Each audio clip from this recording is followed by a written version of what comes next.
Close your eyes and picture the squeak of polished floors, the soft clatter of plastic trays, and a warm wave of tomato soup steam rolling out from a cafeteria door. Today, we're drifting back to the 1960s, when lunch ladies knew your name, milk came in tiny cartons, and comfort lived in simple steaming servings. Before we begin, tell me in the comments, where in the world are you watching from? Now find a comfy spot. The line is forming and nostalgia is on the menu. The bell doesn't ring so much as it ripples through the hallway. One bright note that loosens shoulders and sends 1,000 sneaker souls whispering toward the cafeteria.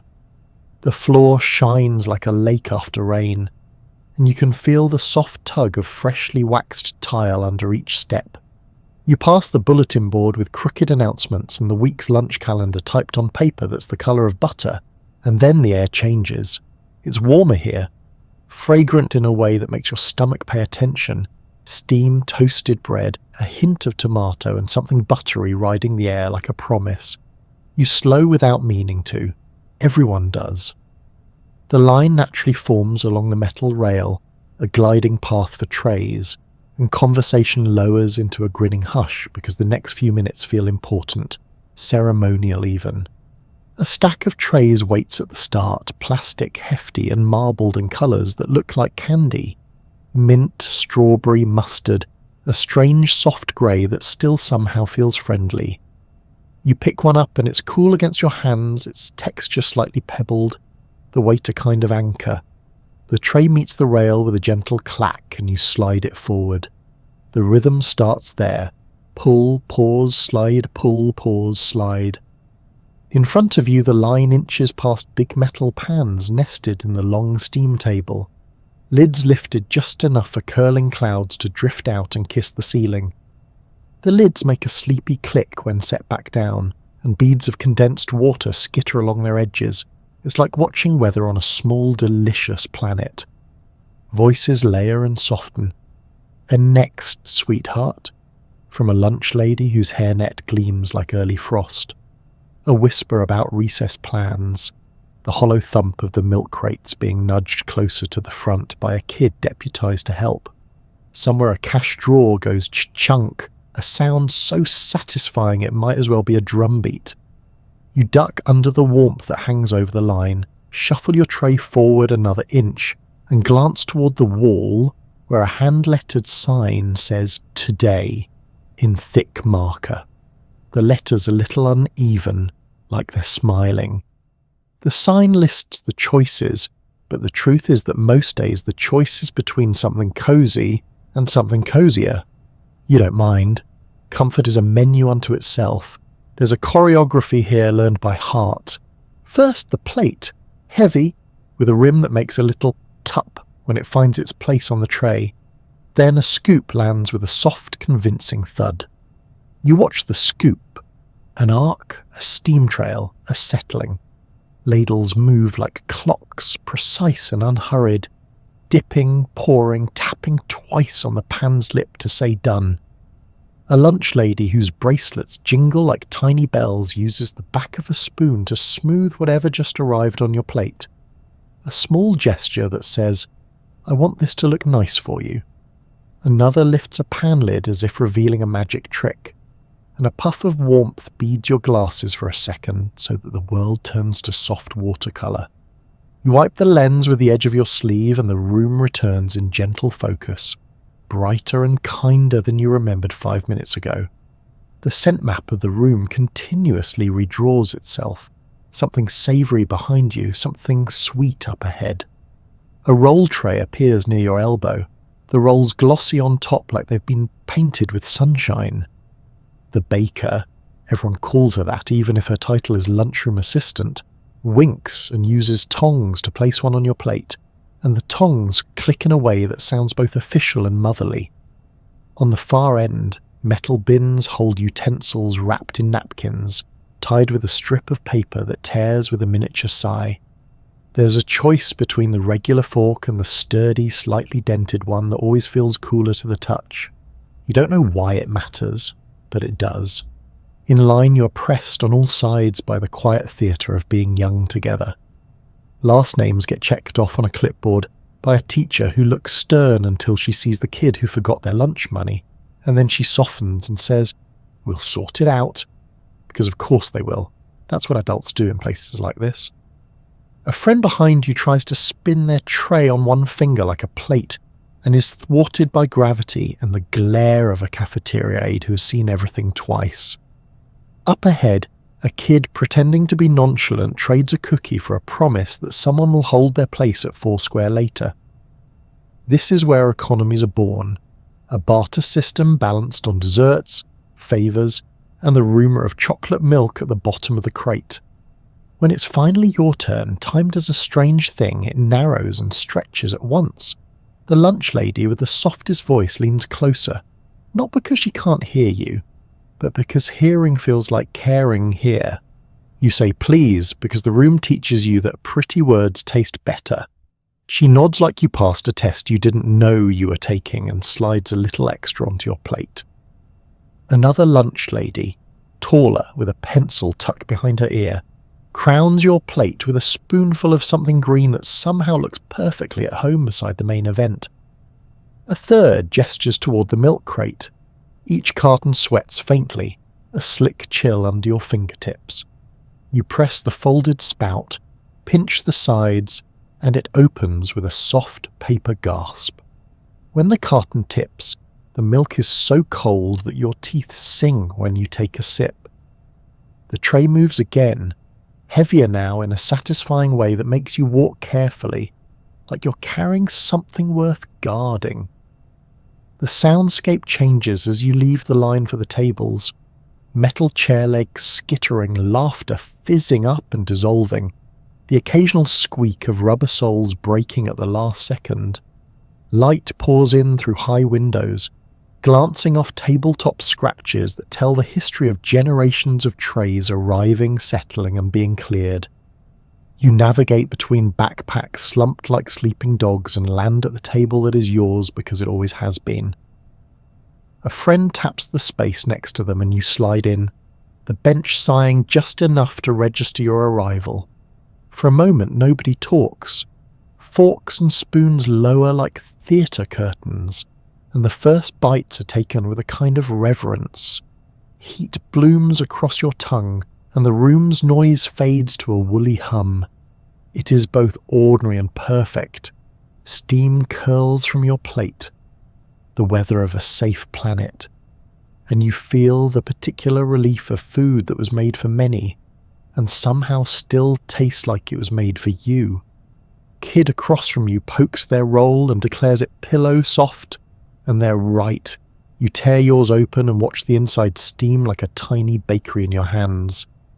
Butter spreads in a glossy wave that pools at the edges. You press the bread back together and take a bite that requires your eyes to close for half a second while your shoulders drop half an inch. The room grows braver now. Stories start up, jokes try themselves out, plans for after school take shape. A teacher passes and asks, "Good?" And you nod with your whole face because the word good is too small. Somewhere a radio on the counter lets a song drift out between commercial breaks. Nobody knows the title, but everyone recognizes the feeling of it. The clock on the wall keeps steady time, but here it feels elastic, every minute bigger on the inside. You take another sip of milk, wipe your mouth with the napkin that leaves a faint paper smell on your skin, and realize that the ritual has done its quiet work. Hunger has become warmth, noise has become company, and a tray that was empty a few minutes ago is now a small landscape of comfort and colour.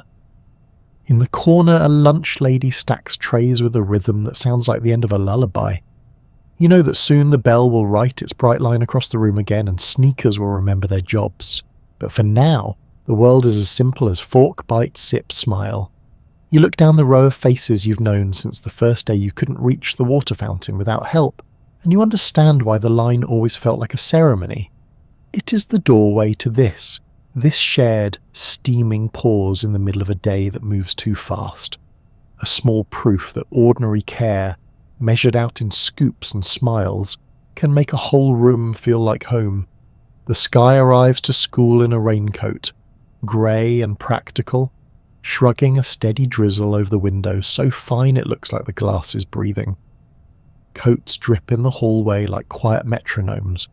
The building smells of wet wool and pencil shavings, but down the corridor something warmer begins to gather, a scent like a memory finding its coat in a crowded room. You know it before you see it. Tomato soup day, grilled cheese day. The kind of weather that makes you feel taller when you carry a tray with something hot on it. By the time you reach the cafeteria, the windows are fogged just enough to turn the outside world into a soft painting. Inside, the air is cosy with a little chatter and a lot of steam. Metal lids clink and lift, and there it is. A broad pan of sandwiches in perfect rows, their faces seared with golden lattices, edges crisped into tiny ruffles. Another lid opens to reveal a river of red, smooth and glossy, a colour that feels like a promise. The soup ladle moves with ceremony, dipping and lifting, drawing up a half-moon of warmth that arcs through the air and lands with the gentlest hush in a waiting bowl. The bowl itself is the humble kind, off-white, thick, made for handling heat and the clatter of 100 lunches. It sits on your tray with a quiet gravitas, steam floating upward in soft scrolls that unfurl right beneath your nose. A lunch lady with a mint green apron slides a grilled cheese onto your plate. It whispers against the plate, a delicate scratch of toasted bread meeting smooth surface, and it sings a faint buttery song as it settles into its square of real estate. The scent turns the whole world 3 degrees kinder. The sandwich's crust has a clean snap where the skillet kissed it, the middle slightly puffed from its molten heart. You can see a seam of cheese at the edge, shiny and patient, waiting for the first pull. The milk cartons on ice look like white tents pitched around a campfire. You take one, and your fingers tingle from the cold. The little spout opens with a papery gasp. There's something perfect about the contrast. Cold milk, hot soup, and a sandwich that straddles both like a diplomat fluent in comfort. At the table, everyone conducts the same quiet ritual. Napkin smoothed, spoon tapped once on the rim. A small breath taken, like grace without words. You lift the spoon and the soup comes up thick and even. No lumps, just velvet. The first sip is the taste of warmth discovering your ribs. Bright tomato, a gentle nudge of salt. A whisper of sweetness that could be onions cooked until they decided to be kind. It coats your mouth in a way that says, let's slow down. Outside, rain stitches tiny commas across the glass. Inside, your shoulders drop a little further from your ears. Then the sandwich. You pick it up and the heat finds your fingertips through the bread, soft at the centre with a discipline of crisp along the edges. The first bite has a sound, a mild, civilized crunch. Threads of melted cheese stretch into a small golden bridge that you must break with a playful pinch. And you don't mind getting a little messy because this is the kind of lunch that forgives. The bread has the toastiness of a good story told twice, and butter that somehow tastes like a light turned on in a quiet room. You chew, and the world is only texture. Crispy, tender, melty, the soup, waiting like a red lake beside a cabin. Someone at the table goes for the dunk, and a gentle chorus of approval rises, as if this too is a choreography. Dip, lift, bite, sigh. You follow, lowering a corner of your sandwich into the soup until bread and tomato meet in the space where the world makes perfect sense. The soup clings, then soaks just enough to soften the crust's bravado. And when you bite, the flavours braid themselves into something greater, bright and buttery. Tang and toast, the warm lift of tomato meeting the mellow hush of cheese. It's elemental. It's schoolbook simple. It's the kind of taste that erases the edges of a long day. At another table, a kid experiments with timing. counting Mississippi seconds to find the precise dunk that maximizes structural integrity. Someone else insists on stacking 2 halves and making a soup sandwich, a daring architecture that wobbles but holds. There's laughter when a corner succumbs to gravity and plops into the bowl like a happy seal. A spoon fishes it out, heavier now, more generous with itself. You learn without anyone teaching you that there are many paths to comfort, and all of them are right. The cafeteria hums, a soft engine. Trays bump and scoot.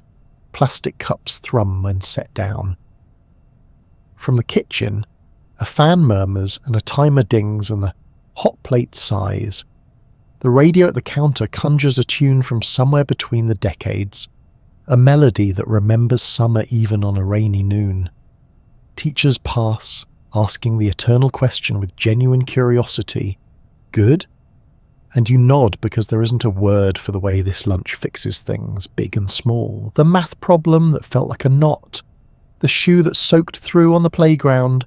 The way the rain made the classroom feel halfway to bedtime. Steam from your bowl fogs your glasses for a heartbeat, and you wipe them with the napkin, leaving a faint paper perfume that mixes with tomato and butter in a scent you'll recognize for the rest of your life.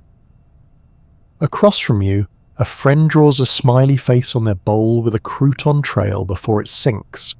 Another sprinkles black pepper in a slow snowfall. Someone swears by a dash of hot sauce pilfered from an older sibling's lunch, but your table is loyal to purity, soup, sandwich, milk and weather. Halfway through you realize your posture has changed. You're leaning in, elbows soft on the table, like the bowl is telling you something worth hearing. You spoon up the surface where the soup has grown a gloss, and underneath it is deeper red, like turning over a fresh page. The grilled cheese has cooled just enough that the cheese behaves now, stretchy but considerate, and you can see its sheen where the sandwich opened under your bite. Every time you set it down, it leaves a little constellation of crumbs on the plate, the archaeology of appetite. You begin to notice small differences that matter. The corner bites are the crunchiest. The middle bites are the truest. The dunk tastes different at the start and at the end, when the soup has thickened slightly from bread and courage. You experiment with ratios, 2 spoonfuls, 1 bite, 1 sip, a long dunk followed by a quick sip of milk so cold it feels like the word fresh turned into a temperature. You find your own rhythm and trust it, the kind of small discovery that feels like learning a secret handshake with yourself. Outside, the rain upgrades to a steady drumming. It should make the day feel slower, but somehow it makes the cafeteria brighter. The fogged windows have collected child signatures, fingers carving smiley faces and initials that melt back into mist. Somewhere a lunch lady cracks a fresh pepper tin for the teacher's table, and the smell drifts like a rumour you're not quite old enough to pass. She passes by and sees you minding your soup carefully and says, "That's the way," like you've solved a puzzle. The compliment warms you almost as much as the soup. When you reach the last quadrant of sandwich, you start to strategize. Do you save the best corner for the finale? Do you tear it into 2 dunkable triangles because that triangles feel like the right geometry for a rainy day? The bowl level has dropped to a crescent moon. The sides were tomato constellations that you will later swipe with the sandwich's last heel, because wasting the red is unthinkable. Your friend across from you has synchronized with your pace, and there's a quiet companionship in finishing together. 2 bowls, 2 plates, a shared weather map. The final dunk is done with reverence. You give it time, counting under your breath, feeling the bread old and then yield, the soup clinging like a friendly coat. The bite is a soft applause in your mouth. You follow it with the spoon's last sweep, gathering every warm syllable of tomato from the bowl, and the sound of spoon on ceramic is a small bell that says complete. The milk carton offers a last cool swallow that rinses the edges without chasing away the comfort, and you fold the carton into a flat triangle because neatness feels right on a day built from simple good lines. Around you, chairs begin to scrape a little. The spell thins, but it doesn't break. You stack your bowl onto the plate, napkin on top, spoon tucked like a bookmark. The tray feels lighter now in a way that doesn't make sense. Heavier objects should weigh more, and yet somehow the carrying is easier when you're warmed from the inside. You file towards the return window where trays clack and a lunch lady says, "Thank you, hun," as if you did her a favour by being hungry. Out in the hallway, the smell of pencil shavings returns, but it meets a new companion. Some part of tomato and toast travels with you, caught in your sweater, living in the space behind your teeth. Back in the classroom, rain drizzles its punctuation on the windows and the room settles into the gradual hush of post-lunch contentment. The teacher's voice sounds rounder, kinder. Even the chalk on the board seems to soften its squeak. Someone yawns in that way that means happy, not bored. You look at the clock and for once it isn't hurrying you anywhere. There is time to listen. There is time to think slowly. Later, when the skies finally wring themselves out and the afternoon lets go of its grey, you'll still carry the certain quiet that soup and sandwich made, a pocket-sized calm that turns up in your chest like loose change. Years from now, a rainy day will find you wherever you are, and you'll smell tomato in a warm kitchen and hear the crisp whisper of toast, and the windows will fog in your memory just like they did on that ordinary, miraculous noon. You'll know immediately that it is once again grilled cheese and tomato soup weather, and you'll feel taller as you lift the bowl, as if your younger self stood on tiptoes inside you to see over the rim and said, without a single word, "That's the way." The milk comes to the table like treasure, sweating beaded, a promise wrapped in cardboard. It arrives in square little tents nestled in a metal crate that has just crossed a small ocean from the walk-in cooler. You can feel the cold before you touch it, like winter has been poured into a box. The lunch lady sets the crate down with a soft clank, and everyone in line leans the way sunflowers lean when the sun shows up. There are two kinds today, plain and chocolate, and you can tell which is which by the shy band of colour around the top and the way the chocolate cartons look like they have had a secret written on them overnight. You pick yours carefully. The carton is cool slick, the paperboard waxed to a faint shine that catches the cafeteria lights. Tiny droplets have gathered along the edges like pearls, and they tickle your fingers as they slide. There's a stamped date on the side, numbers you don't fully understand yet, but they make the milk feel official and somehow trustworthy, like a handshake with time. Your tray makes room for the carton the way a porch makes room for the first guest, and you carry it like something fragile and important. At the table you sit, and the ritual begins. First comes the inspection, the little roof peak, the dotted line, the bossy arrow that says, "Open other side," which everyone pretends to obey even though half of the class will ignore it out of principle or curiosity. The corners are crisp, stubborn, daring you to fold them wrong. You press your thumb against the peak, feeling the give under the wax, and for a second it's like smoothing a wrinkle out of a shirt. The triangle idea is hiding there already, impatient to be born. If you're a straw person, you tap the paper-wrapped straw against the table like a tiny drum roll, peel it with your teeth, and aim for the exact spot where cardboard will yield without sulking. A clean puncture makes a satisfying hush, and the straw plunges into a cold so honest it almost stings. If you're a fold and sip person, you pinch the gable with 2 fingers, push, and the carton answers with a papery gasp. The seam unzipping like a secret. The spout yawns open, a little imperfect, always a little bigger than you expect, and you're in business. The first sip is a handshake with winter. Plain milk is simple and stern, clean, cold, a little sweet at the edges the way fresh snow might be if you could drink it. Chocolate milk is velvet in a hurry, a small festival for your mouth that makes you close your eyes for a heartbeat. Either way, the cold is the boss at first. It races through your teeth like a tiny choir of bells, slides down your throat and sets up camp just behind your ribs.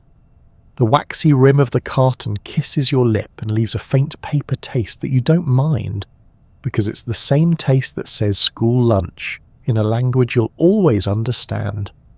Someone at the table sports a moustache they don't know is there, and their friend points and laughs, and then everyone wants a moustache. There's etiquette to carton life. You don't hog the chocolate if there's a limited supply. That's a rule older than the school itself. You shake the carton exactly twice before opening if it's chocolate, to wake the sweetness without making a storm. You blow across the spout to shoo away any phantom paper crumbs because somebody's older cousin once insisted there are paper crumbs, and you never take the last chocolate milk from a crate without at least looking around to see if a smaller kid with hopeful eyes is on approach. The cafeteria has its laws, and this is one of them. The carton becomes a toy before it becomes trash. You fold the spout down between sips, pressing it neat, feeling the springy snap of the paperboard yielding, and then holding like it was always meant to live in tidy angles. The surface texture is everything. Pebbly and slick, slightly softer, where the condensation has made the paper swell. Someone shows off the trick of folding the top corners in tight so the milk pours like a perfect little waterfall with no dribbles, an engineering feat that earns nods. Someone else performs the forbidden art of the upside-down test, where you seal the spout with 2 fingers and tip the carton over your bowl for 1 terrifying second to prove it's airtight. The cafeteria aide's look stops this ancient ritual after a single daring soul gets scolded in a voice that is stern but kind. Then there's the triangle. When the milk is gone, or nearly, you crease the roof flat, pinching the ridge until it becomes a blunt, loyal line. You smooth it with your thumb like you're ironing a pocket square, then you fold one side in, corner to corner, a diagonal that makes geometry feel like sorcery. The carton resists at first, then surrenders with a soft crackle, the wax making tiny fibrous pops as the layers reintroduce themselves. You flip it, fold the other way, tuck, press, and suddenly the box becomes a wedge of certainty. It feels denser than it has any right to be, a pocket-sized doorstop with authority. This is the triangle, the relic, the trophy, the currency. Whole economies spring up from these triangles. Some kids stack them like bricks, building tiny forts and domes that sway like they're breathing. Others fold them into footballs, flicking them across the table with a fingertip held like an archer's release, shouting "field goal" whenever the triangle sails between 2 upright salt shakers. There's the noble tradition of the perfect point, folding the tip so sharp it could split a hair, then testing it against the loose weave of a napkin, just to see it pierce like a quiet victory. And then there's the art of the satisfying squash, the moment when a finished triangle, admired from all angles, is placed on the table under a palm and pressed slowly, deliberately, until it sighs into itself with that lush cardboard crunch that sounds like the end of a song. Before it meets its fate, your triangle moonlights as a keepsake. You draw a face on it with a pencil, 2 eyes and a crescent smile, or the initials of your best friend. Some kids ink tiny race stripes down the sides claiming speed. Others poke a hole and thread a string through it, making a pendant that lasts until recess claims it. The triangle becomes a vote during table debates. Point it at the person speaking, waggle it in agreement, press it flat when the topic is too serious for toys. Nobody planned any of this. It just happened, like every good tradition does. The milk crate in the corner is a meeting place too. Kids negotiating swaps, chocolate for plain plus half a cookie, or 2 plains for 1 chocolate tomorrow when the new shipment comes in.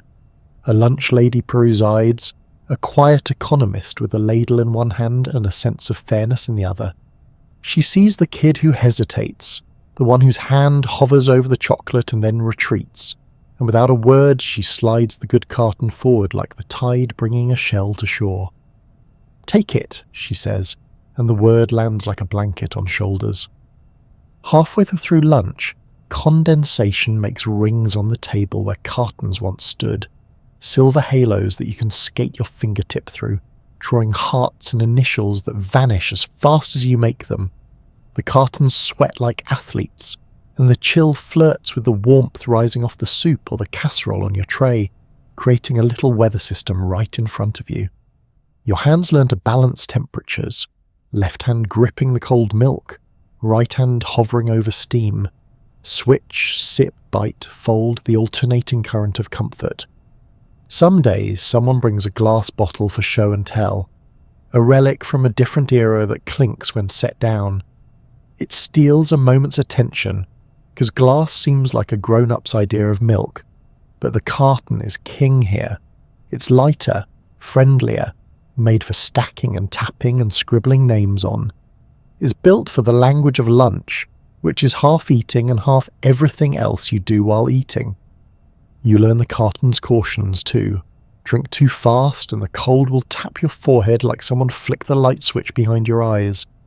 Tip the carton too far and the milk gurgles in a way that announces you to the entire table, which is funny the first time and embarrassing the second. Leave a dribble in the bottom and your triangle will wheeze when you squash it, spraying a star of milk dots that will earn you a napkin and a look. Wisdom accrues in small milky increments. There's always that one kid with the magic trick. They blow across the spout and make a tiny whistle, or they pop the seams at the sides and unfold the carton until it lies flat like a map, then refold it inside out so the plain cardboard side shows, a blank canvas ready for a doodled dragon. Sometimes they fashion a tiny boat out of what used to be a roof and let it sail in a puddle of spilled water, everyone leaning in to watch the voyage until the sleeve creates a tsunami and the boat retires with honour. And then comes the end, which is also a kind of beginning. The last sip is colder than the first somehow. The carton keeps that secret in reserve. You tilt your head back and coax the final shy pool out of the corner. The taste is faintly sweeter at the bottom, like the memory of cereal milk even when there wasn't any cereal. You sigh without meaning to. The triangle is ready. You crease, smooth, press, careful at the tip, firm at the base. You run your thumbnail along the edge to seal it the way you've seen adults seal envelopes, and there's pride in the neatness that flares out into your chest and settles there. When you carry your tray to the return window, the triangle rides shotgun, one finger keeping it from sliding. You could toss it, easy as anything, but you don't. Not yet. You want to feel its weight a little longer, the proof that a small box can become a small monument. At the window, a lunch lady with the patient eyes of someone who understands children in a language beyond words takes your plate and bowl and nods at the triangle. "Engineer, are you?" she says, and the title fills your afternoon like sunshine through blinds. Back in the classroom, the carton smell, paper and clean cold, lingers on your hands. You rub your fingers together and it rises like a memory you can touch. The teacher begins a lesson. The chalk makes its soft arithmetic snow, and your triangle sits at the corner of your desk like a lucky stone. It's quiet there, but it knows your secrets. That chocolate milk turns a grey day golden, that plain milk can taste like courage, that folding is a kind of thinking with your hands. When the final bell rings, you slip the triangle into your pocket with the other treasures of the day. A marble, a folded note, a ground down pencil, and somehow the pocket doesn't feel crowded, it feels right. Years later, you'll open a carton out of habit and press a seam flat with your thumb for no good reason, and a cafeteria will bloom around you. Trays and laughter, the clink of crates, the moral law about chocolate. You'll remember the engineer you were, the merchant, the magician, the kid who learned the physics of comfort from a paper box. And you'll smile, tasting the cold one more time, the wax and the winter, and the quiet, perfect geometry of being young. Fridays carried a different kind of electricity, a hum that started on the walk to school and gathered in the coat room like the smell of rain collecting in a gutter. All morning the whispers made small circuits. It's fish day. Even kids who weren't sure they liked fish knew what that meant. Lemon wedges in a silver bowl packed with chipped ice, tartar sauce in little paper cups pleated like party dresses, and a tray that looked sunnier than the rest of the week. In some towns there was a reason behind it. You heard it in the murmurs about church and tradition, about how Fridays were meant for the sea. But you didn't need the whole story. You could taste the point. By the time the bell released you into the cafeteria river, the air had shifted from its usual stew of steam and soap to something that made you think of docks you had never stood on. The scent was friendly, not fancy, warm oil, braiding, a lemon brightness that cut through the room like an open window. The steam table lids wore tiny beads of condensation, and when the lunch lady lifted one, it was as if a clear day rolled out of the pan. Inside, perfect geometric honesty, rectangles of breaded fish lined up like a checkerboard, edges crisp to the colour of wheat in July. Beside them, a tray of fries or potato wedges, depending on who won the weekly debate in the kitchen, and a shallow pan of coleslaw that glowed like a cloud under the fluorescent lights. Your tray reached the beginning of the ritual. A lunch lady with a hairnet pinned in a way that felt nautical tapped a spatula twice, then slid a fish square onto your plate with the confidence of someone docking a boat. It landed with a whisper of crunch. The breading promised structure, the interior promised comfort. Next came the lemon. She tumbled them with her tongs, the wedges flashing like little suns, and chose one with a pleased nod. You could already feel the squeeze in your fingers, the citrus mist that would kiss your knuckles and leave them smelling like summer for the rest of the afternoon. The choices branched and rejoined like a gentle stream. Tartar sauce? Yes, please. The cups were cold to the touch, a chill that reached through the pleated paper and surprised your skin. Some days there was also a small bottle of malt vinegar near the teacher's end of the line, and the brave or the blessed would claim a few drops that made a soft sizzle when they met the crust. If vinegar wasn't your way, there was ketchup, bright, dependable, sweet enough to keep peace. The potato companion varied by era and zip code. Crinkle fries that made a cheerful sound when you jostled them, thick wedges with a soft middle like mashed potatoes hiding beneath a coat, or, once in a rare while, a proper baked potato with a pat of butter that slid down its side like a quiet waterfall. You carried your tray carefully, aware of the lemon wedge balancing at the edge like a tiny ship's prow. At your table, everyone started arranging their plate as if setting up a story. The fish square sat just left of centre. Potatoes formed a protective crescent. Coleslaw waited in its own tidy snowbank. The lemon wedge lounged on the rim like punctuation. There was a choreography to the first bite. Some kids sliced the square into perfect quarters with the side of a fork, each piece a promise. Others believed in the first fearless bite, whole and honest, so the breading could sing before any sauce arrived. The squeeze of lemon marked the true beginning. You pinched and turned your wrist, and the wedge gave up its sharp, clean breath, spraying a constellation of flavour across the fish. Seeds were a hazard and a blessing. You learned to shield the plate with your free hand, to pluck out a runaway seed with a triumphant grin. The tartness lifted everything. It was as if you had changed the channel and the picture sharpened. With lemon, the fish tasted like a story about faraway places told in a kitchen you trusted. Tartar sauce brought its own personality. It had a friendly thickness, a coolness that balanced the warm flake of the fish. When the fork broke the crust, the inside yielded in soft white layers, steam sliding out like a secret. You scooped, dipped, and felt the tang of pickle, and the hush of mayonnaise smooth the edges. Ketchup argued for simplicity and made the potatoes feel included. A red swipe across the plate connected the elements like a crayon line on a map. In the chorus of Fridays, the side dishes sang harmony. The fries crackled faintly when you pressed them. The wedges were studying contrasts, crust and cloud. If there was mac and cheese instead, a golden substitution that sometimes arrived like a bonus holiday. The room's happiness climbed a few degrees. Coleslaw had its own debates. Too sweet? Not sweet enough? Too creamy? Just right. You learned that grown-ups could disagree politely while eating the same spoonful.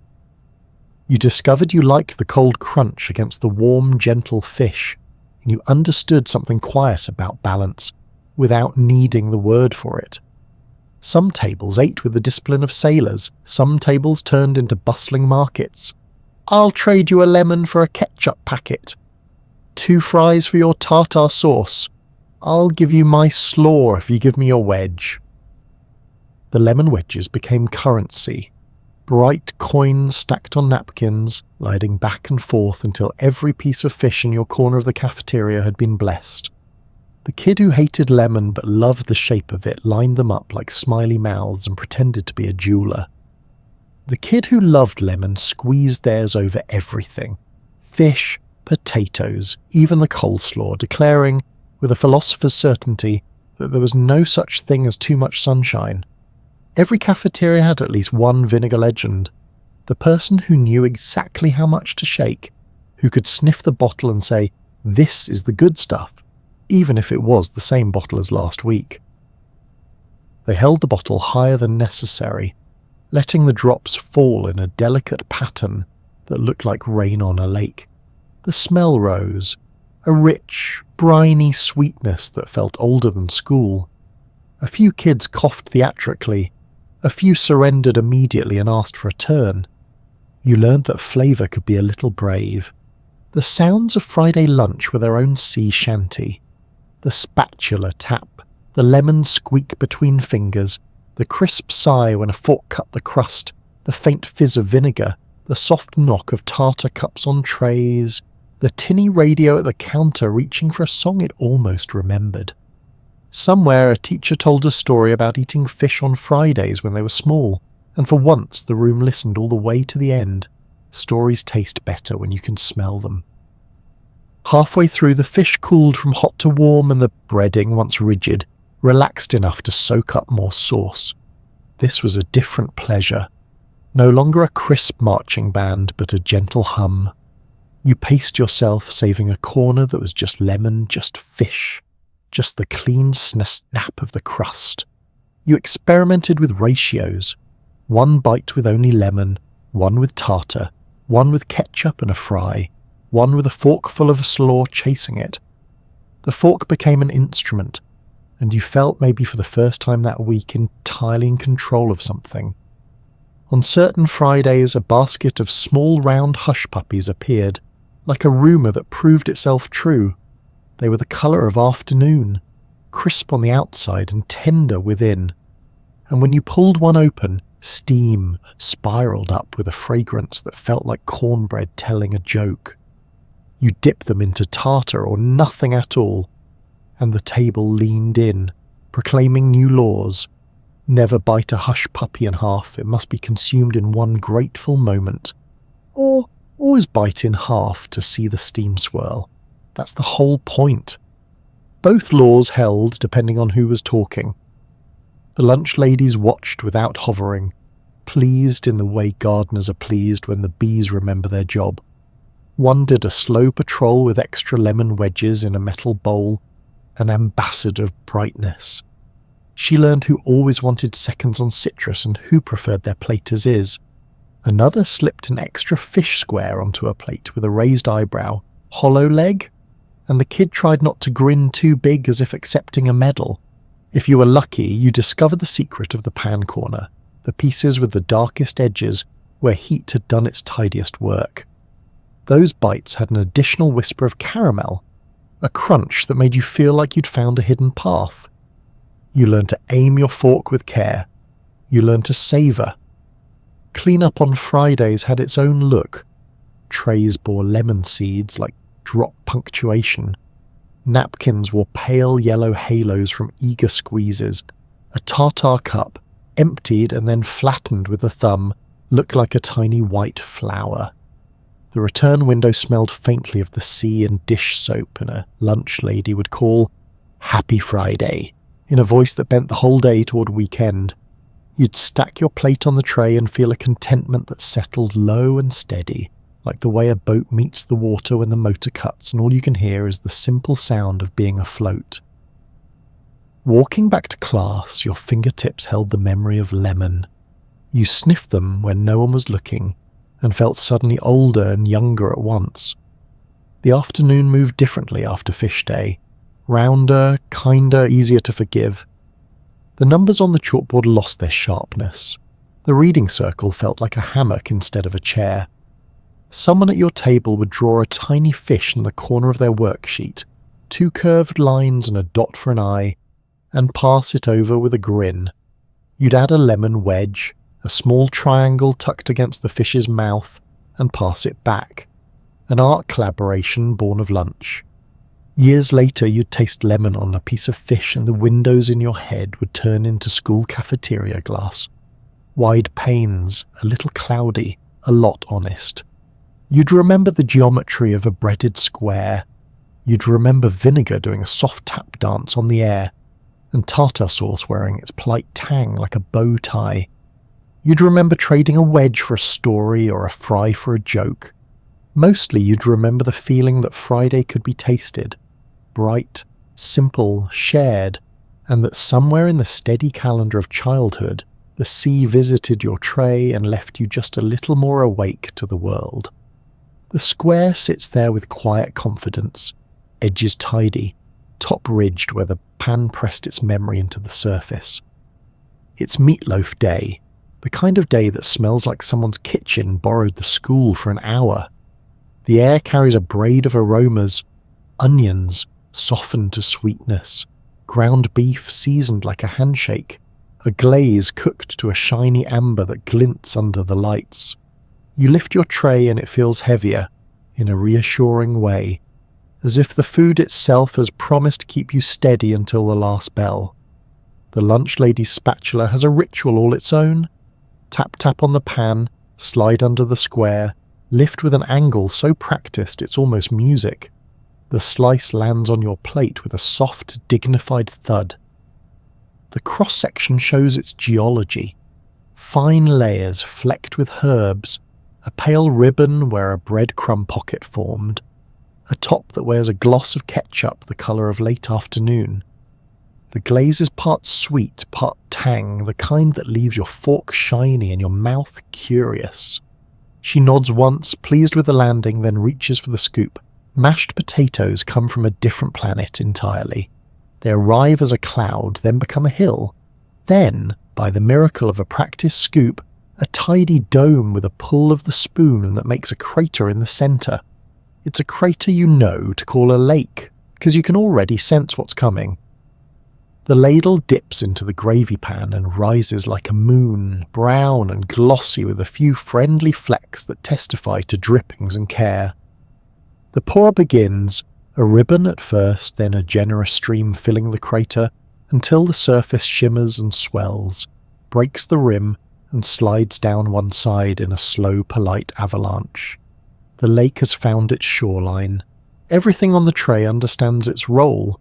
A buttered roll tucks itself against the potatoes like a soft shoulder. Peas or green beans stand at attention, bright and simple, ready to be folded into the story if invited. The milk carton sweats, winter in a box, while the plate gives off little clouds of steam that make your glasses fog for a heartbeat and render the whole scene in watercolour. You sit, and the table makes its settling noises, trays scooting, forks clinking, a chorus of low oohs from kids who've saved a special hunger for this. The first cut into the meatloaf is a ceremony. Your fork holds the square steady, your knife slides in with almost no resistance, and the slice separates cleanly, the ridges on top catching the light like corduroy. A small breath of steam escapes, savoury, warm, familiar. The texture yields but doesn't collapse. It's confident without being stubborn. You dip the forkful into the edge of the gravy lake so that the glaze, the beef and the brown river all meet in one bite. The flavours speak in complete sentences. A little sweet from the ketchup, a deep note from the beef, the cosy punctuation of onion and pepper. the velvet of gravy binding it all so that it tastes like a memory with edges. The potatoes are their own poem. You test the lake's depth with the back of your spoon.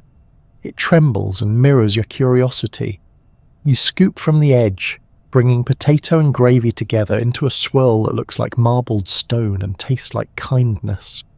The potatoes are smooth with the occasional whisper of a lump that proves a human hand was involved.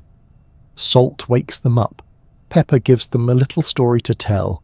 You chase a bite with a sip of milk and feel the temperature swing cold, warm, calm, a pendulum that sets the room to the right speed. Someone at your table demonstrates the roll technique. Tear it open, let the steam sigh, butter it with the foil-wrapped pat that goes glossy the second it touches the crumb, then employ it as a gravy raft. The roll pushes through the lake, picks up a shining coat, and makes it to your mouth with a bravery worthy of applause. Another friend constructs the famous trifecta: a bit of meatloaf, a swipe of potatoes, a green bean anchored across the top like a flagpole, the whole thing dipped in lake water. It looks like mischief and tastes like a thesis on harmony. Nobody says umami, haur, but everyone understands the concept with their eyes half closed. There's etiquette here, shaped by trial and delicious error. Don't break the dam too early unless you've got a plan. Don't let the peas escape into the lake without committing to rescue operations. Do mop responsibly. Do admire the ridges on the meatloaf, running your fork along them to catch a shine of glaze. Do compare gravies with neighbouring tables. Smooth versus speckled, thick versus pourable, the occasional telltale peppercorn that looks like a small planet in orbit. A teacher passes and mutters, "Now that's a plate," like a weather report that declares blue skies for the next hour.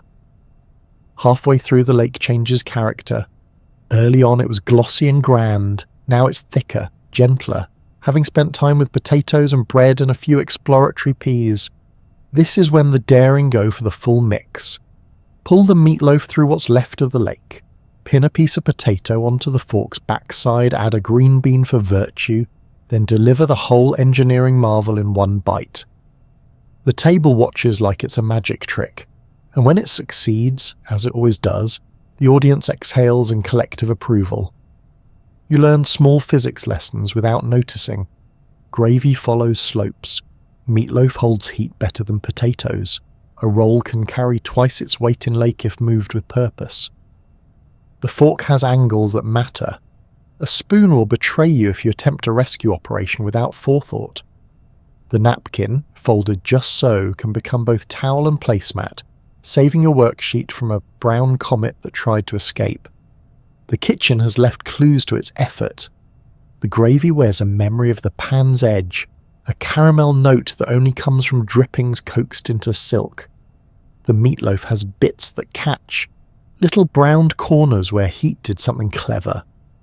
You hunt those corners with a deliberate fork, saving them like prized marbles for the end. You notice the crumb isn't dry, that someone measured with their eyes and stirred with their shoulders and tasted with a spoon held like a violin bow. You don't have the vocabulary for it, but you know good when it sits in front of you and tells you to relax. There are traditions within the meal. The volcano kid pokes a tunnel straight through the potato dome and pours gravy into the core, then taps the sides to make it erupt in glorious slow motion. The cartographer draws little rivers with the spoon, sending streams toward the meatloaf and declaring new borders. The mason builds a butter and roll dam, reinforced with green beans, a structure that's doomed but valiant. The minimalist keeps lake and land separate until the final act, then knocks down the wall with one decisive pass, grinning like a benevolent giant.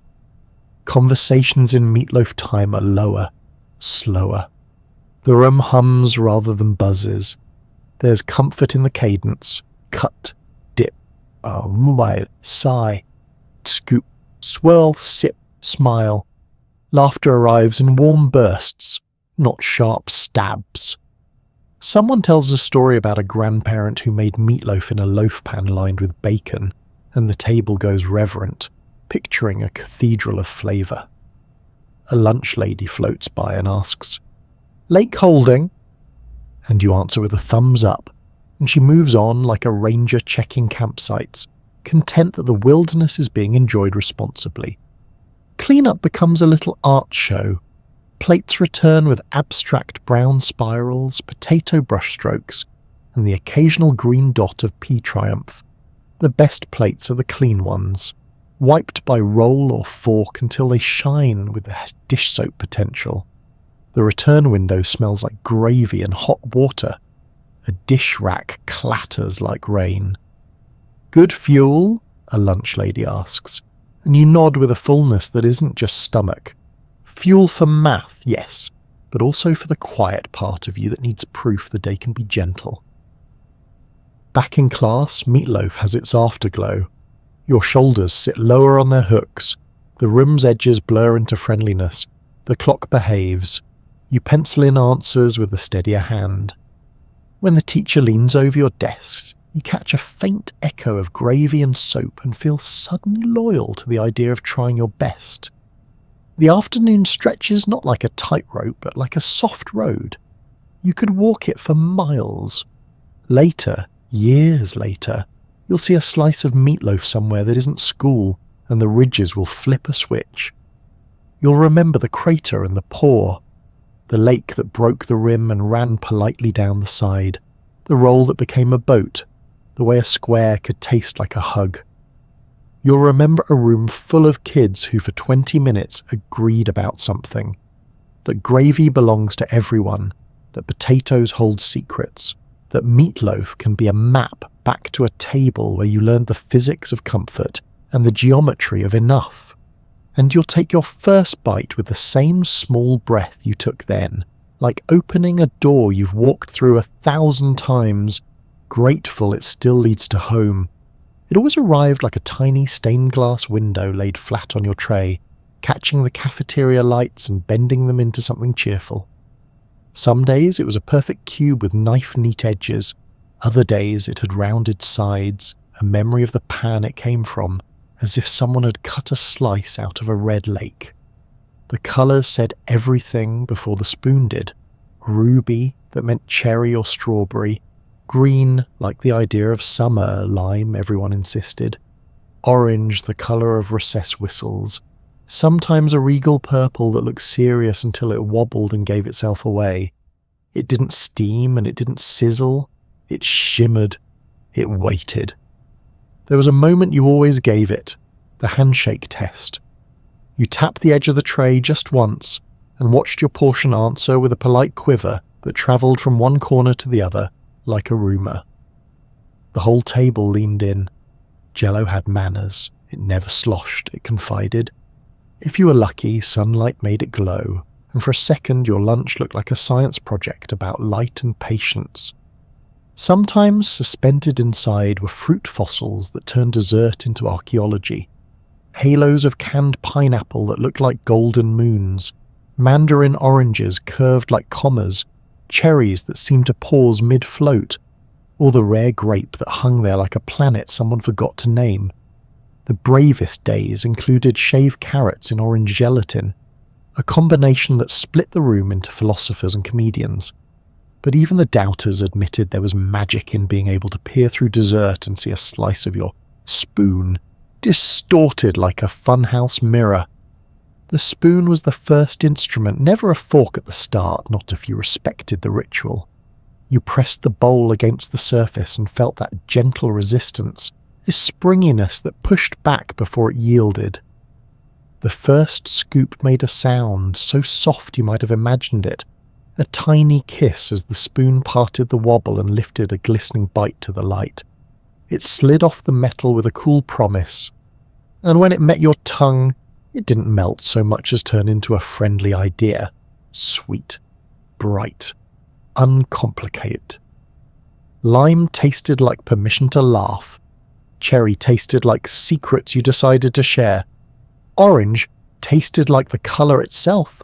Purple tasted like a joke only you got, and that made it better. Kids had styles. The architect cut his portion into a perfect grid, 8 equal blocks that he ate in a clockwise march. The geologist carved away layers from the top, revealing fruit strata and announcing each discovery. The artist sliced triangles and rearranged them into a star. The scientist performed the jiggle test between bites. Nudge, observe, record, mentally, nudge again. The poet just looked at it for a while, content to let its wobble narrate lunch. Trading reached unusual levels of diplomacy when gelatin appeared. A green for a red, an orange for a purple, 2 half cubes for one with a particularly handsome cherry inside. The table brokered deals with the seriousness of a summit. The lunch ladies watched amused, like referees who loved the game too much to blow the whistle. Sometimes one of them appeared with a small metal pan and offered seconds for good eaters, and the room tried to look as virtuous as human faces can look while bouncing with hope. There was etiquette, passed down like campfire lore. You didn't shake the table while someone was mid-scoop unless you were ready to be named. You didn't poke your neighbour's dessert with your spoon just to see, unless your neighbour was your sibling, and even then it was a treaty violation. You could not, under any circumstances, skip straight to dessert if your lake of gravy was still a continent. But you could, if you asked sweetly, move the gelatin to a safe corner of the tray while you ate, the way a librarian moves a rare book away from the spill zone. Presentation varied by school, by year, by the personality of whoever was holding the knife. Some days blessed you with a dollop of whipped cream, a cloud that slid slowly across the surface until it found equilibrium and posed like a hat. On holidays, the kitchen went theatrical, red and green squares side by side in December, orange beside purple when the school windows wore paper pumpkins, a flag of colours in July, stories told by teachers who remembered summers at school. The best days were parfait days, clear plastic cups layered with fruit and gelatin, and a thin streak of cream that made the whole thing look like geology homework you actually wanted to turn in.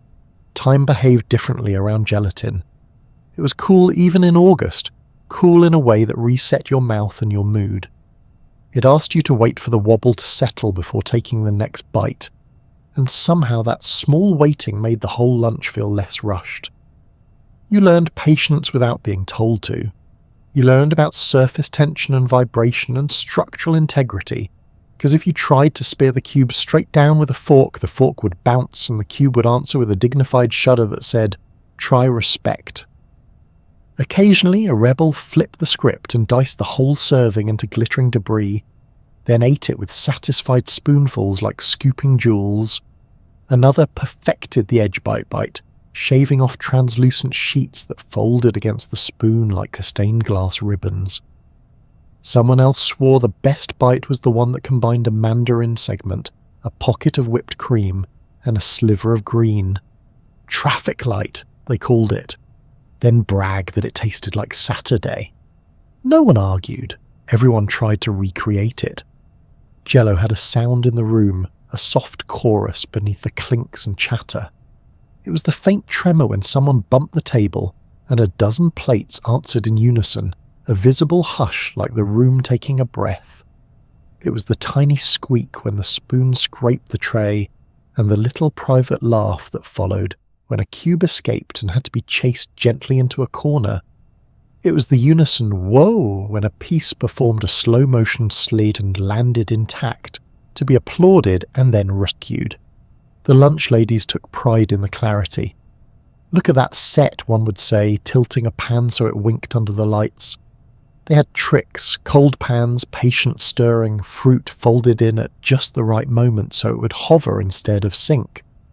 They taught with their eyebrows, with the angle of a spatula, with the ritual of a clean cut wiped between slices so each cube shone like a new idea. They slid an extra small square onto a plate when someone looked like their day needed a colour only dessert could provide. You learned things about people from their gelatin choices. The green loyalists were steady in game. The red devotees liked a story with heart. The orange crowd had a talent for making up games on the spot. The purple people were dreamers who liked their jokes dry. And there was always one quiet kid who would trade anything, roll, fruit, even a bite of meatloaf, for the cube with the most fruit suspended, then eat around each piece like a jeweller freeing stones from a setting. Cleanup had its own sparkle. Trays bore smears of translucent colour that caught the light, spoon tracks and tiny arcs, whipped cream remnants shaped like cumulus clouds run aground. A lucky few had plates so clean it looked like the dessert had never been there at all, evidence that a roll had doubled as a squeegee, or the tongue had done discreet work, a crime technically frowned upon but spiritually understood. Back in the classroom, the aftertaste lived on your teeth like a souvenir. Sweet, harmless, a colour remembered more than a flavour. The teacher's voice sounded a little farther away, not because you weren't listening, but because your brain had found a smooth, bright place to sit. On the page, your handwriting looked more optimistic. The window seemed to send in more light than before. If someone tapped a pencil, you watched the ripple cross the desk and thought, absurdly, of your dessert. Practicing for an earthquake and passing with grace. Years later, you would scoop a bright square out of a pan at a potluck, and the school cafeteria would unfold in your head like a pop-up book, metal trays, hairnets, the cool confidence of a dessert that never hurried. You would remember the way fruit could hang left of gravity if you caught it at the right moment. The economy of trades that turned colour into currency. The way a small wobble on a hard day could feel like proof that softness survives. You would eat your first bite without speaking, watching it quiver, listening for the almost sound it makes when it yields, tasting the uncomplicated kindness of sugar and patience held together by a chill. And you'd remember one more thing, how dessert taught you to look closely, to see light travelling through food, to notice the held breath before a jiggle settled, to find the prettiest cherry in a world of red, to believe that a little square could be enough, that a wobble could steady you, that a colour could make a cafeteria kinder, that sweetness didn't have to shout to be heard. You'd take another spoonful and let it slide across your tongue, and somewhere deep in the quiet part of you, a long lunch bell would ring again, and the room would soften, and the simplest rainbow in the world would do its gentle work. They arrived on the tray like two small moons, warm, glossy, promising. You could tell the rolls had been brushed with something kind before they met you. The tops shone like they remembered sunrise.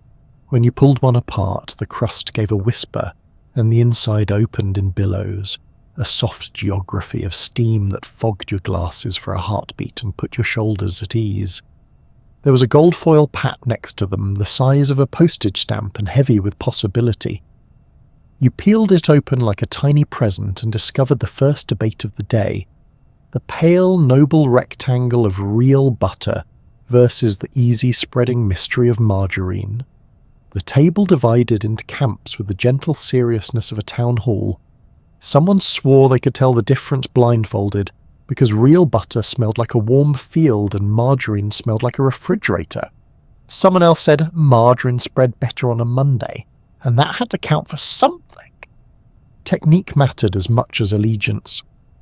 There were the surgeons who slit the roll with a plastic knife, careful as jewellers, creating a perfect hinge, then tucked the butter in to melt in private. There were the savages, their proud word, who simply tore the roll open with clean joy and dragged the butter pat across the exposed softness until a glossy sheen pooled in the valleys.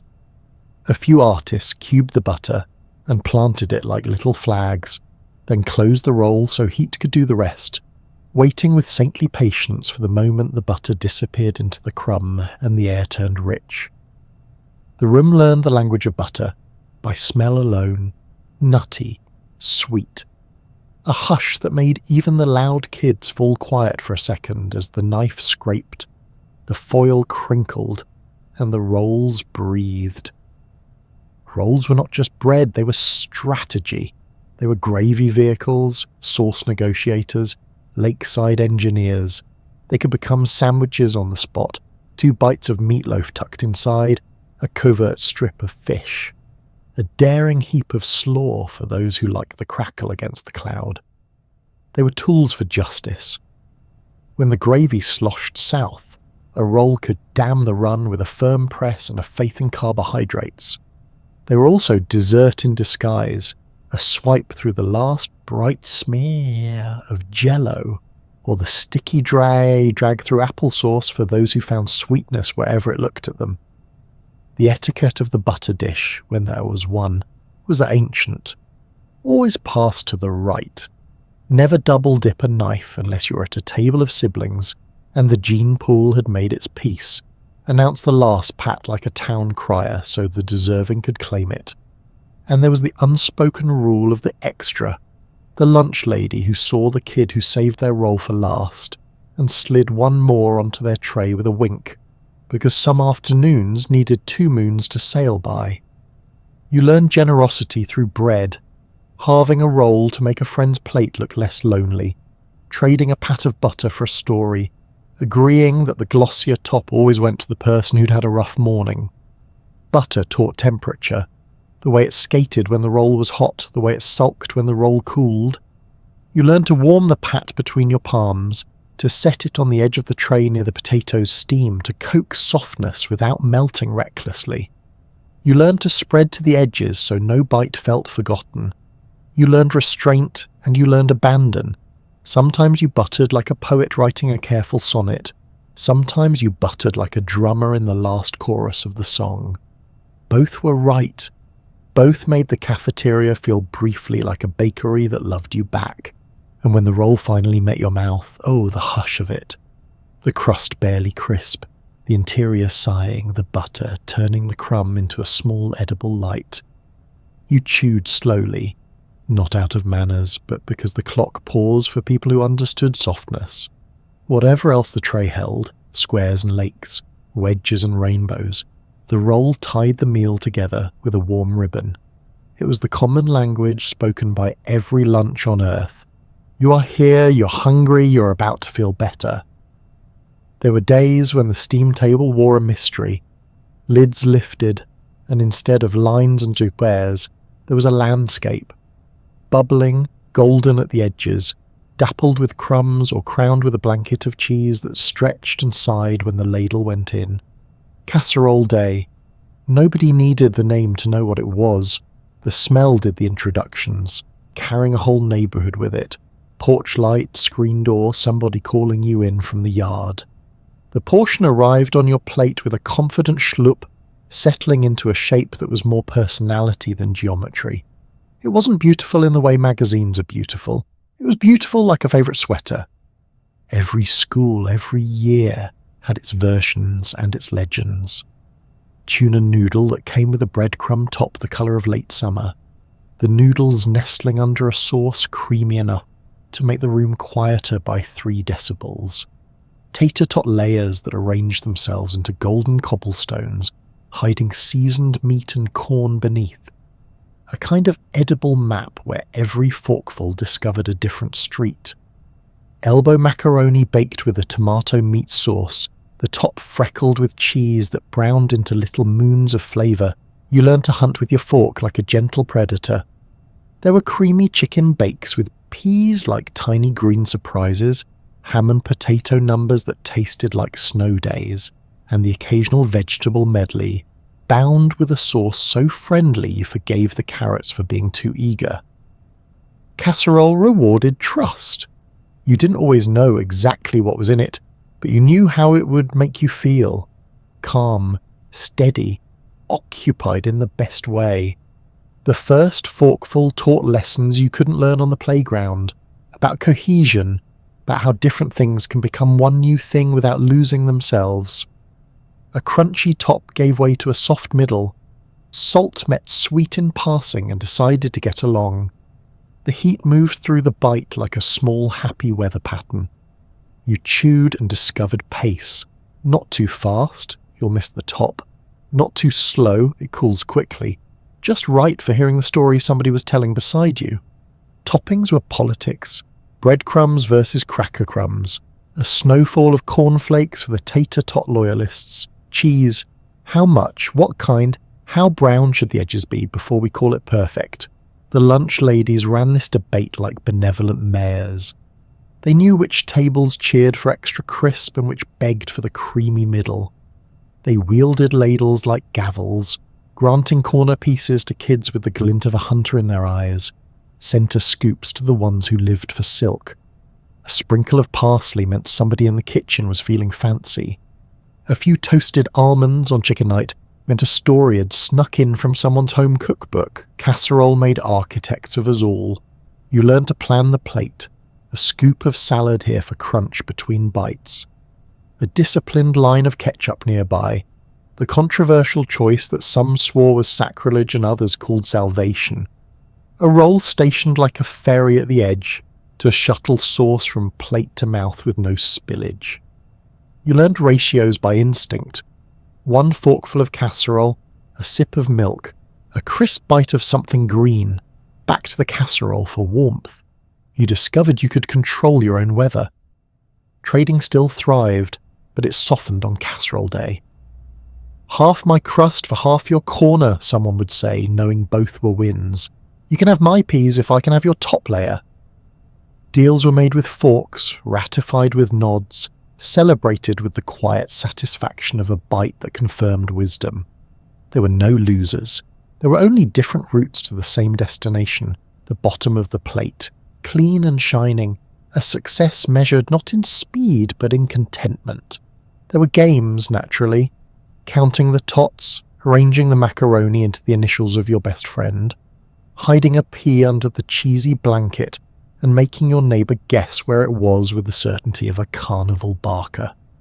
Someone always tried to string a perfect cheese strand from plate to mouth, a golden filament that drew applause when it bridged the distance without snapping. Someone else excavated like a paleontologist, calling out the layers as if unearthing a gentle dinosaur. Crust, cheese, noodle, treasure. The soundscape of casserole day was distinctive. The gentle scrape of fork against baked edge, the hush of satisfaction that followed a good corner bite, the soft hoo when steam rose and fogged your vision for a sweet second. The radio near the dish sink seemed to play slower on those days, as if even music respected the pace. Lunch ladies moved with a pride you recognise from parades. This took time, this took stirring, this took faith in ovens and the alchemy of togetherness. They looked pleased when plates returned with only a comma of sauce left for punctuation.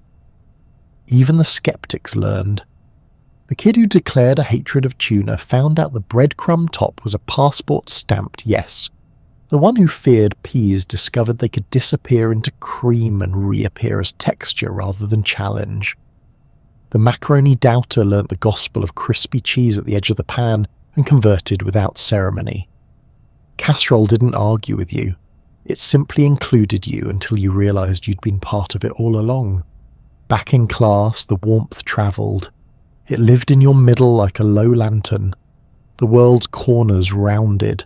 Fraction behaved. The clock didn't taunt.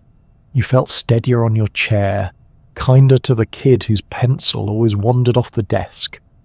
At recess, you ran but didn't need to win. At your desk, you read and actually saw the pictures the words were painting. You could trace this softness back to the plate that had asked numerous small ingredients to put their strengths in the same bowl and then become something generous. Years later, a foil-covered casserole will arrive at a friend's table, and when the lid lifts, the smell will pull you through time like a sleeve tugged by someone who loves you. You'll see the pan corners and remember asking for them with the courage of a tiny negotiator. You'll remember the top giving way to the middle, the way the heat and the hum in a cafeteria made 1,000 small lives feel briefly like one long table. You'll serve yourself a scoop schloop, and it will settle into its shape like certainty. You'll take a bite and hear the quiet choir of lunches past, the ones that taught you that mystery can be delicious, that together can be better than perfect, and that the best meals don't need to be beautiful to be beautiful. You'll reach for a roll without thinking, split it, and let butter find its way, because some pairings are so right they feel like remembering how to breathe. They waited at the end of the line like a promise that the day could end on a bright note. Apples stacked into little red pyramids, Oranges gathered in a wire basket that made them look like tiny suns, bananas in neat yellow arcs when the budget and season allowed. The fruit station was quiet theatre. You'd hover, weighing the shine of an apple against the hand feel of an orange. Did you want the snap and perfume of a good bite, or the slow ritual of peeling that granted you a few extra minutes of peace? Some days it wasn't about hunger at all. It was about what your hands needed to do. If it was an apple day, you chose by instinct. You learned to read them, the ones with a faint wax glow that would polish up to a mirror, the heavier ones that promised tight flesh and cold juice, the lighter ones that might be mealy and best surrendered to a friend who didn't mind. You did the thumb test, the tap test, apple as instrument, crispness measured in a private note only you could hear. Then came the napkin polisher's right. You took the thin cafeteria napkin, soft, determined, a little shy of its own job, and wrapped the apple with it like a gift you were giving back to yourself. One brisk rub, 2, 3, the napkin turned faintly translucent where the wax warmed, and the red beneath deepened to a colour that felt like a decision. You could see your face in it, a little wobbled, a little proud. Sometimes you'd use your sleeve instead, the universal shortcut, and your sweater would carry that clean apple smell all afternoon, a scent that made even the math book feel friendlier when you opened it. The first bite sent a sound into the room, crack clean and bright, a chime the size of your mouth. Juice ran along your tongue and gathered in the corners, sweet, sharp, cold like a good idea. There were preferred directions. Some started at the top, nibbling around the stem, creating a crown before descending. Others went straight for the equator, carving a belt and then working polesward. A few engineers ate an apple like a cartoon beaver. Quick circle, course spinning to a neat star that you'd hold up and pretend was a secret map. The apple changed your pace. You couldn't rush it without losing something, flavour, juice, elegance. So you didn't rush. You let your jaw teach your brain how to slow down. Orange days were different. They were ceremony. You rolled it under your palm to wake the oils, to soften the pith, listening for the faint squeak that said it was loosening itself from inside. The peel released a fragrance that claimed the table, bright, laughing, summer somehow bottled in a winter lunch. You slid your thumb under the skin, and the world stained your fingernail the colour of kindness. The peel came off in moons or continents. Some kids proud of a single unbroken spiral, others happy to make a little snowfall of orange confetti on a napkin. The pith clung in places, and you picked at it with patience, revealing the glossy geometry of segments arranged like a small cathedral window. You learned to tug gently at the membrane and free a wedge whole. You learned to suck the stubborn ones and call the sticky hands a fair price. Sharing an orange changed the table. You broke segments and passed them, the plate becoming a tiny sun on loan to everybody. Even kids who had already eaten would accept a wedge because refusing an orange segment felt like turning down a compliment. The juice surprised your cheeks. The sweetness put a soft edge on your next sentence. There was an unspoken rule that whoever brought a good orange was owed a turn at kickball first recess, and that whoever brought a dry one deserved exaggerated sympathy and an extra apple polish with your sleeve. There were small dangers, and they taught small graces. An apple with a bruise wanted to be eaten from the other side, which meant you considered perspective. An orange with a hidden seed made you practice catching and spitting without a scene, a skill useful for cherries in summertime and words you shouldn't say in class.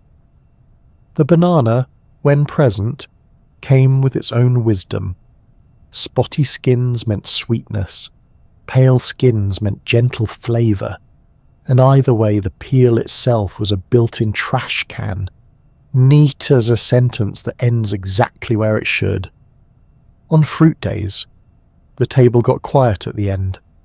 Even the noisiest kids went inward for a moment, eyes on hands on simple work, peel, polish, section, bite.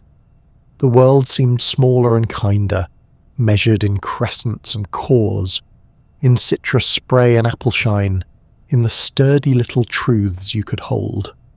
Trays returned with peels braided into jokes, with cores gnawed within a ring of red like a lifesaver, with napkins tattooed by orange oil shadows in shapes that looked like countries you might someday visit.